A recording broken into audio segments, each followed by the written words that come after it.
साथियों नमस्कार और आप सभी का स्वागत है आपके अपने चैनल कृष्णा MPPSC पर। साथियों, इस वीडियो में हम मध्य प्रदेश के इतिहास के बारे में पढ़ेंगे, जो कि आगामी मध्य प्रदेश में आगामी परीक्षाओं के लिए आप सभी के लिए सहायक हो सकता है। तो चलिए इसे शुरू करते हैं। देखिए, हम पढ़ेंगे मध्य प्रदेश का इतिहास। ठीक है, प्राचीन कालीन इतिहास।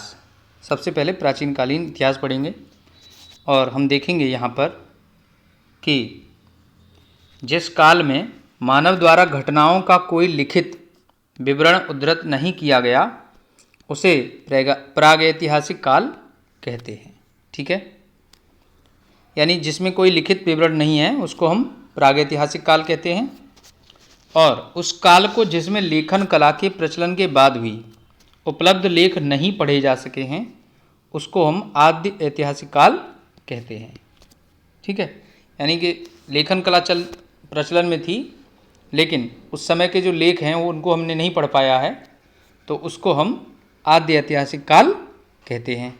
ठीक है, अब इसके बाद अगर हम देखें, देखिए, मानव विकास के उस काल को इतिहास कहा जाता है जिसका विवरण लिखित रूप में उपलब्ध है। ठीक है, चलिए आगे देखते हैं। देखिए, सबसे पहले हम बात करेंगे प्रागैतिहासिक काल की। ठीक है, देखिए, प्रागैतिहासिक काल और इसमें हम पाषाण काल को पढ़ेंगे। देखिए, पाषाण काल को 3 ऐतिहासिक कालांतरों में विभक्त किया जाता है। ठीक है, स्टोन एज को पढ़ रहे हैं तो इस स्टोन एज को 3 भागों में, जैसे तो पुरापाषाण काल होता है, एक मध्य पाषाण काल होता है और एक नवपाषाण काल के रूप में इन्हें हमने बांटा है। ठीक है, तो सबसे पहले हम पुरापाषाण काल यानी कि पैलियोलिथिक एज, इसके बारे में पढ़ेंगे। ठीक है, देखिए, पुरापाषाण काल प्रागैतिहासिक युग का वह समय है जब मानव ने पत्थर के औजार बनाना सबसे पहले प्रारंभ किया था। ठीक है, भारत में पुरापाषाण कालीन संस्कृति के विषय में शोध लगभग 150 वर्ष पुराना है। ठीक है, रॉबर्ट ब्रूस फुट पहले व्यक्ति थे जिन्होंने 1863 ईस्वी में भारत में तमिलनाडु राज्य के पल्लवरम नामक स्थान पर पुरापाषाण कालीन औजारों की खोज की थी। ठीक है, चलिए आगे देखते हैं। नेक्स्ट देखिए, पुरापाषाण युगीन स्थल मध्य प्रदेश में नर्मदा घाटी, चंबल घाटी, बेतवा घाटी, सोनार घाटी, और सोनार घाटी में देखेंगे धोगरा, हेरात, नरसिंहगढ़ एवं मार्यादा, इन स्थानों पर सोन घाटी, भीमबेटका की गुफा आदि में पाए गए हैं। ठीक है, इसके अलावा doctor HD Sankalia Supekar, RB Joshi एवं B लाल जैसे पुरातत्वविदों ने नर्मदा घाटी का सर्वेक्षण किया है। ठीक है, आगे देखते हैं। देखिए, पुरापाषाण काल की कुल्हाड़ी नर्मदा की घाटी के उत्तर में देवरी, सुखचाई नाला बुरधाना, केड़ घाटी, बरखुस, संग्रामपुर के पठार तथा दमोह से प्राप्त हुई है। ठीक है, होशंगाबाद और नरसिंहपुर के मध्य जीवाश्म घाटी जीवाश्म प्राप्ति के लिए प्रसिद्ध है। ठीक है, फॉसिल से यहाँ मिले हैं, है ना। नरसिंहपुर जिसमें देव कछार, बरमान घाट और ऊपरी नर्मदा के अमरकंटक से, हरदा के मध्य एवं जबलपुर भेड़ा घाट से स्तनधारी पशुओं के जीवाश्म प्राप्त हुए हैं। ठीक है, देखिए, हथनोरा यानी सीहोर में जो है हथनोरा, ठीक है, मानव की खोपड़ी के साक्ष्य मिले हैं। महादेव पिपरिया में सुपेकर महोदय को 860 औजार प्राप्त हुए हैं। ठीक है, नर्मदा के स्तरीय साक्ष्यों के लिए महेश्वर, आदमगढ़, महादेव, पिपरिया आदि स्थान पर उत्खनन कार्य मैक क्राउन, ठीक है, doctor Sankalia, AP Khatri, RB Joshi, Subbarao आदि के नेतृत्व में हुए हैं। ठीक है, देखिए, मालवा क्षेत्र में चंबल घाटी के मंदसौर तथा नाहरगढ़ में AP खत्री, SK श्रीवास्तव एवं BS वाकणकर द्वारा पुरापाषाण कालीन औजार खोजे गए हैं। ठीक है, बीबी लाल द्वारा ग्वालियर क्षेत्र से पुरापाषाण कालीन औजारों की खोज की गई है। ठीक है, प्रश्न यहाँ पर इसी तरह से बनेंगे, जैसे ग्वालियर क्षेत्र से बीबी लाल द्वारा क्या खोजा गया है, तो हम बता देंगे पुरापाषाण कालीन औजार, है ना। वहाँ पर इस तरह से दे सकता है पुरापाषाण कालीन औजार, नवपाषाण कालीन औजार, या फिर मध्य पाषाण कालीन औजार, या इनमें से कोई नहीं, तो इस तरह से होगा। ठीक है, प्रश्न किसी भी तरीके से पूछा जा सकता है। देखिए, निसार अहमद द्वारा सोन घाटी के उत्खनन में कई स्थानों से अवशेष प्राप्त किए गए हैं। जी.आर. शर्मा ने सतना एवं रीवा क्षेत्र में उत्खनन के दौरान 100 से अधिक पाषाण युगीन स्थलों की खोज की है। ठीक है,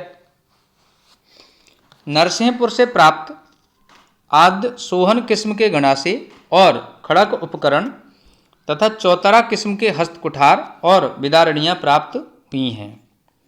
ठीक है, देखिए, भीमबेटका एवं रीवा क्षेत्र से छुरी एवं छेनी मिली है। ठीक है, पूछ सकता है कि छुरी और छेनी कहाँ पर मिली है। ठीक है, तो भीमबेटका की गुफाओं से भीमबेटका की गुफाओं से निवास स्थलों की एक श्रेणी प्राप्त हुई है। यहीं से एसयूलियन उपकरण की प्राप्ति से बड़ी आबादी का संकेत मिला है, जो विदारणियों के निर्माण में अत्यंत कुशल एवं अनुभवी थे। ठीक है, बाकी देखिए, भारतीय पुरातत्व का जनक अलेक्जेंडर कनिंघम को कहा जाता है। ठीक है, देखिए, महापाषाण काल के बारे में पढ़ते हैं, मिडिल पैलियोलिथिक एज की। भारत में मध्य पाषाण युग की खोज का श्रेय C.L. कालाइल को जाता है। इन्होंने 1867 ईस्वी में विंध्य क्षेत्र में लघु पाषाण उपकरणों की खोज की थी। ठीक है, अब देखिए, मध्य प्रदेश में इस काल की संस्कृति का महत्वपूर्ण स्थल जबलपुर के समीप बड़ा शिमला नामक पहाड़ी है, जहाँ से विभिन्न अस्त्र प्राप्त हुए हैं। ठीक है, भीमबेटका शिलाश्रयों तथा गुफाओं से मध्य पाषाण काल के उपकरण प्राप्त हुए हैं। बीबी मिश्र ने भीमबेटका में मध्य पाषाण कालीन ब्लेड अवयवों के विकास को अनुरेखित किया है।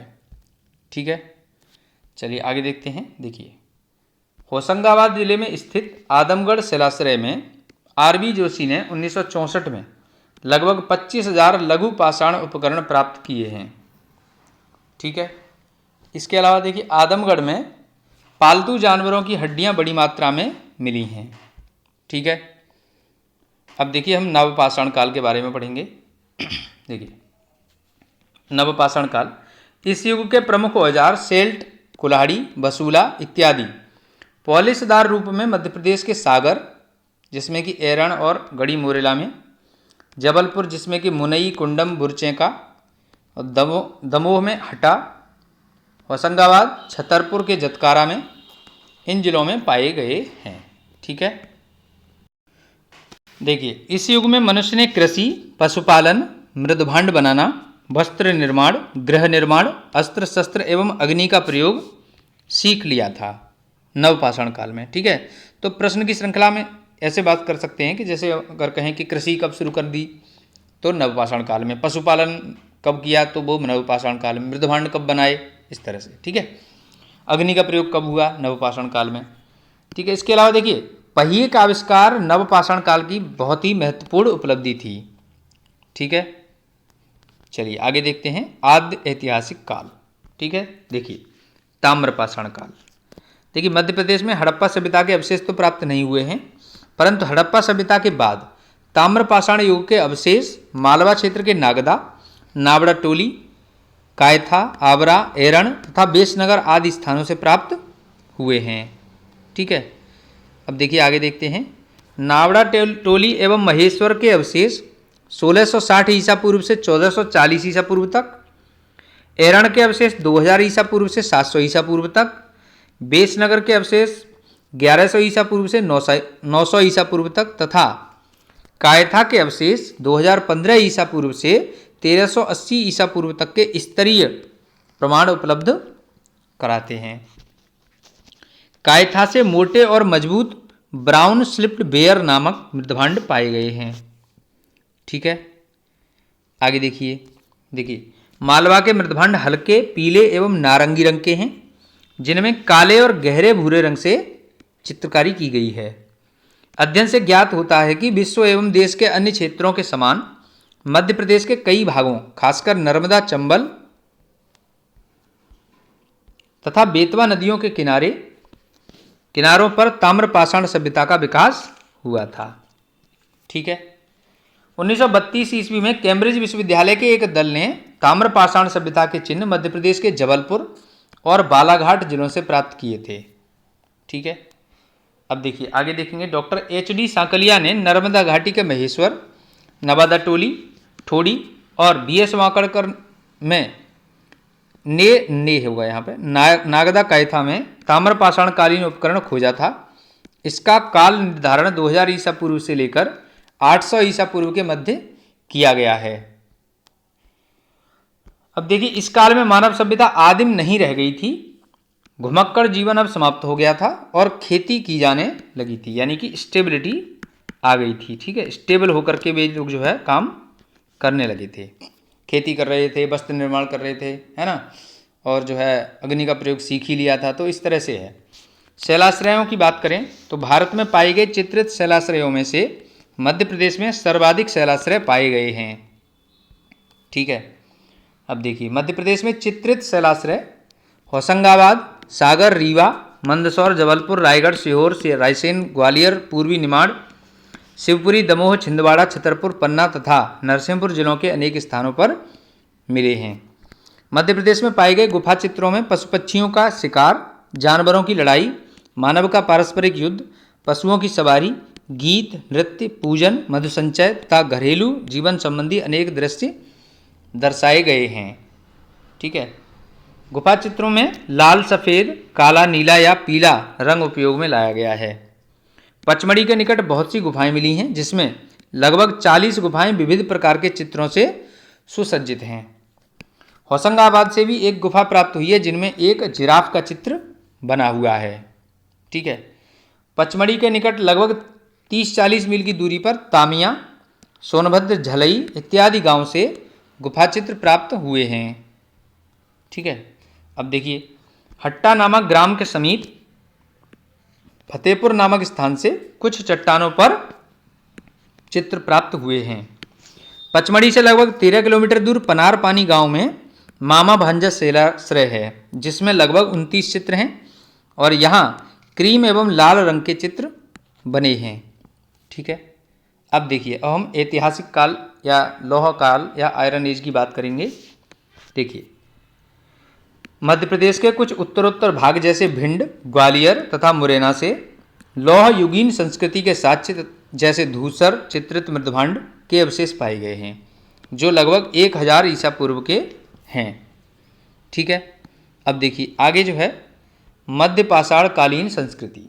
देखिए महापाषाण कालीन संस्कृति। देखिए महापाषाण संस्कृति के अंतर्गत कब्रों पर बड़े बड़े पत्थर रखे जाते थे।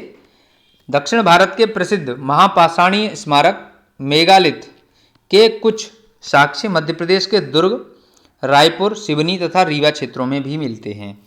अब इसमें से दुर्ग, रायपुर ये मध्य प्रदेश में से छत्तीसगढ़ में चले गए हैं। ठीक है। देखिए आगे देखते हैं। देखिए वैदिक सभ्यता के बारे में पढ़ेंगे। मध्य प्रदेश से संबंधित किसी भी ऐतिहासिक तथ्य का समावेश ऋग्वेद में नहीं मिलता है। उत्तर वैदिक काल में कुछ अनार्य विशेषकर निषाद जाति के लोगों का ऐतरीय ब्राह्मण में उल्लेख है, जो मध्य प्रदेश के घने जंगलों में निवास करते थे। ठीक है। आगे देखेंगे। देखिए महर्षि अगस्त्य के नेतृत्व में नर्मदा घाटी में यादवों का एक झुंड बस गया और यहीं से इस क्षेत्र में आर्यों का आगमन प्रारंभ हुआ। शैव धर्म से संबंधित मध्य प्रदेश की प्रमुख गुफाएं उदयगिरी, खतामा, मांडा मांडू तथा मारा में हैं। जनश्रुति के अनुसार कारकोट के नागवंशी नर्मदा के किनारे काठे के शासक थे। ठीक है। आगे देखेंगे। देखिए नागवंश के शासक मुचकुंद ने नर्मदा के किनारे अपने पूर्वज मांधाता के नाम पर मांधाता नगरी की स्थापना की, जो वर्तमान में खंडवा जिले में है। ठीक है। अब देखिए इसके बाद जो है राजा महेयतम ने नर्मदा के किनारे माहिष्मती नगर बसाया था। ठीक है। और है वंश का प्रतापी राजा कौन था? कीर्तवीर अर्जुन। ठीक है। ये महत्वपूर्ण राजा है जिसका उल्लेख हमने यहाँ किया है। ठीक है, तो साथियों इसके आगे हम अगले वीडियो में पढ़ेंगे, जिसमें महाकाव्य काल और महाजनपद काल, मौर्य काल और अन्य कालों के बारे में और अन्य वंशों के बारे में अगले वीडियो में डिस्कस करेंगे।